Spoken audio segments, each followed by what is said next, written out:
Let's turn our attention to the social layer of your Resilience Shield. This is all about the people that are there for you when you most need them, but also the people that you're there for. But it's not just anyone. We get our real resilience building well-being benefits from those relationships where we can be our warts and all self, where we can be authentic, where we can be vulnerable. It's really important that we, one, identify those people in our life with whom we can be authentic and vulnerable, but two, that we make time to spend with them. Too often, it's easy to think we'll find time, but it never happens.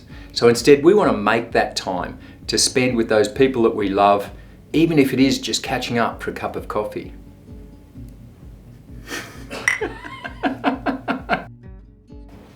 About 8 years ago, I went back to playing competitive Masters AFL football. I did it because I like the collisions and the goals. The whole competitive streak really appealed to me. But at the end of my first season at the Wembley Veterans Footy Club, at the presentation night, a guy was presented an award. He'd spent 30 years in the club. As he received the award and walked up to the microphone, he said these words: "This football club saved my life." It kind of didn't compute for me. How can a football club save your life? Surely it was just about winning the football game on a Saturday. Person after person who received different awards on that night said similar things. "I don't know what I would do if the football club wasn't here," were the words of a guy who'd fallen off a ladder, broken 2 femurs, and the football club did everything for him. Over the years that have passed, in my interactions with the football club, I've realised one simple thing: the footballers are relevant. It's all about the connection, this shared and common understanding of people. The 150 players in that football club are all there for them. Playing football is just a simple byproduct. A useful place to start when we explore the social layer of your Resilience Shield is nearly the opposite of being social. And I'm not talking about antisocial, I'm talking about the principle of loneliness. Now, we all feel lonely from time to time, and that's okay, but US Surgeon General Dr. Vivek Murthy says that 1 in 4 people experience some form of loneliness, and that loneliness is an epidemic. Terrifyingly, he goes on to say that feeling lonely by frequency and/or intensity has the physiological equivalence of smoking a packet of cigarettes a day. Get your head around that. If you feel lonely, profoundly lonely, you may as well be smoking a packet of cigarettes a day. Now, you can diagnose your loneliness. UCLA have a loneliness scale, which, with a few simple questions, will tell you how lonely you are or are not. And if you diagnose as feeling lonely, that's also all right. This layer is here to support you. Let's explore the social layer. In 1937, Napoleon Hill, an author, wrote a book, a bestseller, called Think and Grow Rich, arguably the first ever self-help book ever written. In that book, he asks us to find our mastermind group, those people that we have absolute connection with, those that will challenge us, inspire us, support and mentor us. He suggests that your mastermind group should be around about 5 people who you have meaningful connections with.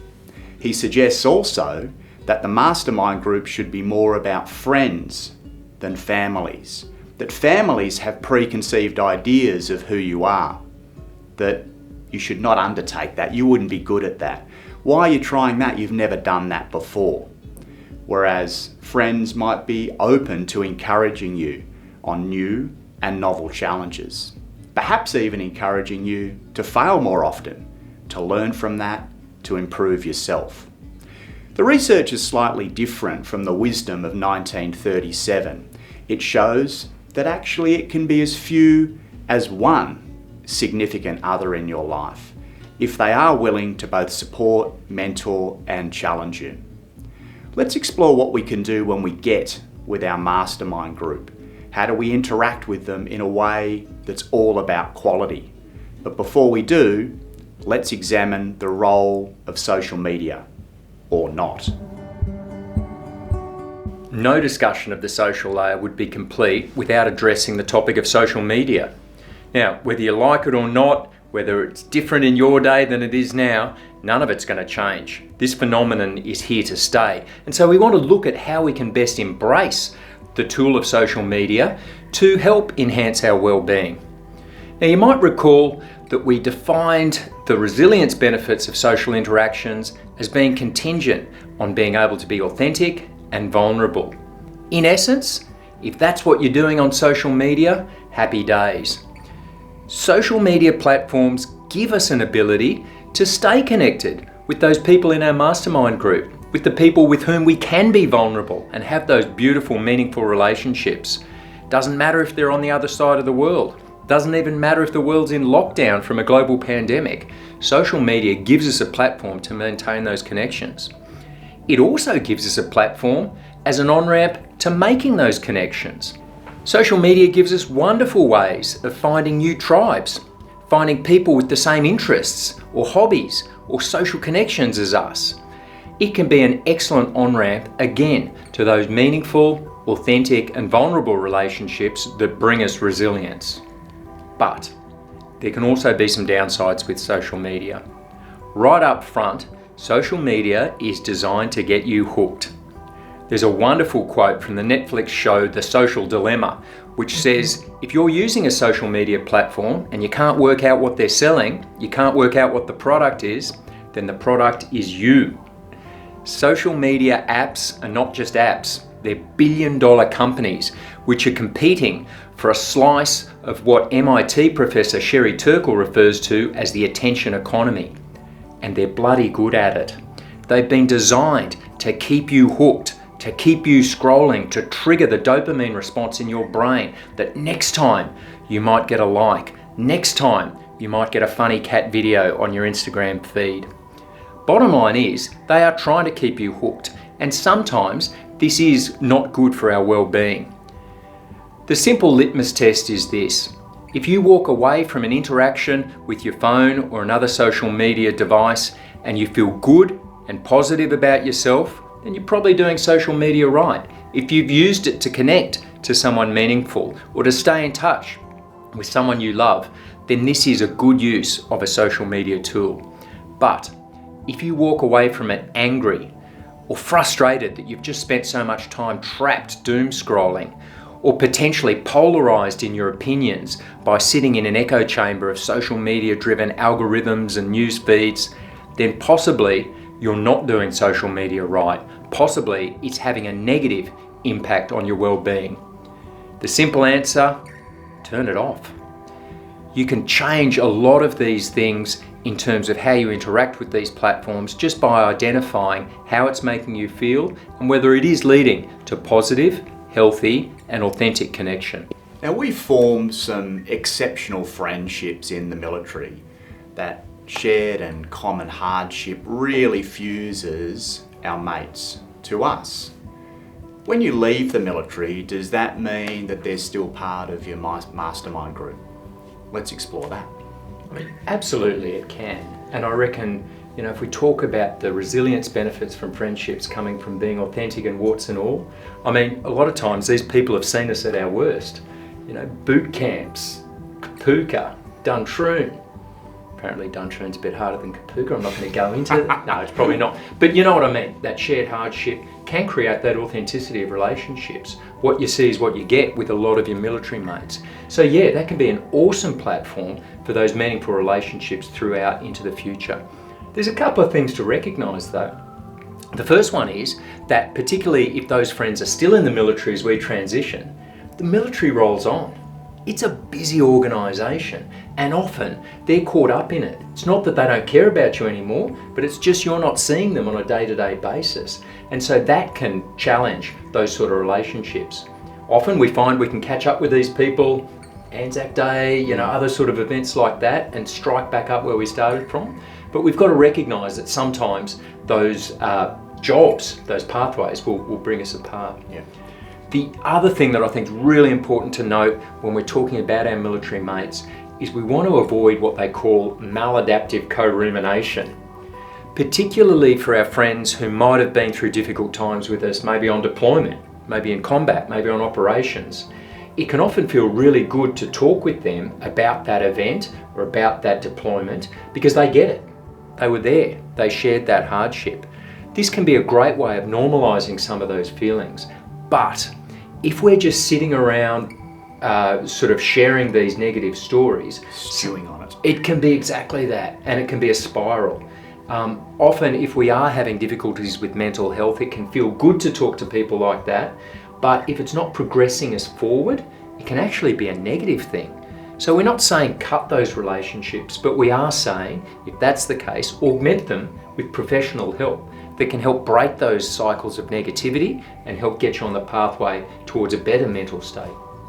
Andrew Hastie, former defence member turned politician, says before you can have quality of time, you have to have quantity of time. Yeah. And in the military, we had quantity of time, which formed these friendships. How long were you sitting around waiting for an aeroplane on your pack, sitting around at a range practice waiting for your turn to shoot? Whole heap of quantity, maybe not so much quality. Air Force were always behind time, and so were Navy. Army always on time. Well, what happens when we do come together with those people that are important in our social layer? What can we do to improve the quality of time that we have with them? We've already talked about staying away from social media. Next time you're down at a cafe, a bar, or a restaurant, look at the amount of people that are there with their friends, but on their telephone. That is the opposite of quality of time. There's a little technique that was taught to us in the military on how we get the best response from someone.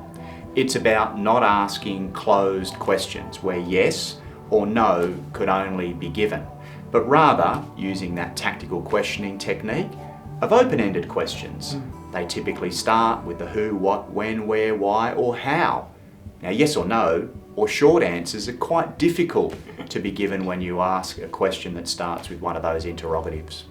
And you can even enhance that sort of tactical questioning technique with your mates by remembering back to what we were saying about mindfulness and meditation.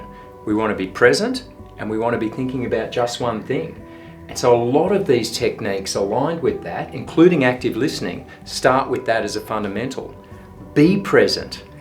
Put your phone down. Don't be distracted by other things. And really, when you're conducting active listening, you're listening to understand. Because so much of what we communicate isn't verbal. It's not just about listening to the words, but it's about understanding what this person's trying to convey to you. Maybe that's through their body language, their micro expressions, their tone of voice. If you're listening to understand, you are present. You can't be anywhere else, and it will enrich the conversation that you have with that person in your mastermind group. 55-38-7, Albert Morabian's work on how we communicate. 55% of communications is non-verbal. It's all about our reading body language. 38%, the way something is said. If you're in a foreign country, you know when there's urgency because of the tone of voice, even if you don't understand the language, and only 7% relates to the exact words that we use in conversation. We had a beautiful discussion with Hamish Blake, the very famous comedian, but also very deep thinker on these sorts of things. And he talks about really trying to capitalise being with the people that he loves, in particular his family. And he relayed this beautiful example of when he's with his little daughter, that he'll be there in the moment and he'll cue himself using his senses. He'll be listening to the words that she's saying, but also he'll be looking at how the light plays on that beautiful cheek of yours, Tim. That's scary. Yeah, it's a bit weird when it's with your mates, but maybe with your family and friends. Either way, he uses those sorts of cues to get him in the moment and to really be there, to be present when he's having those conversations, which is a beautiful way of looking at spending time with the people that matter to you. Another wonderful way to find connection is identify that thing that you love doing and that you do for free to get nothing in return. The volunteering piece of work, the community group. There you'll find a common understanding with like-minded people that's outside of our traditional military friendship structures. Yeah, and it really links into this beautiful concept that I think straddles the social and the professional layer. This is this ancient Japanese philosophy of ikigai. Now, the Japanese believe that ikigai is what you achieve when you've got a perfect balance between the things you love, the things you're good at, the things the world needs, and the things you can get paid for. Having those things in your life in balance can be really important, but also using ikigai as a bit of a tool to see where you're spending your time and energy can be a great diagnostic. It can help prompt you to think, are there areas where I can rebalance my life? And in particular, to your point, Tim, are there areas that the world needs? Can I do something a bit bigger than myself to bring that balance?